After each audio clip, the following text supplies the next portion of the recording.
যুবকের অবক্ষয় নিয়ে কথা বললে রাস্তাঘাটে কোন মেয়ে ছক্কা লুডু খেলে না, সবগুলা যুবকরাই তো খেলে। রাস্তাঘাটে মারামারি গালিগালাজ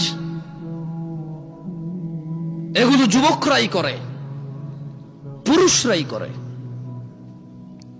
আবার আল্লাহ থেকেও আদিষ্ট হয়েছে প্রথমে নিজের চক্ষু অবনত করে লজ্জাস্থানের হেফাজত করতে।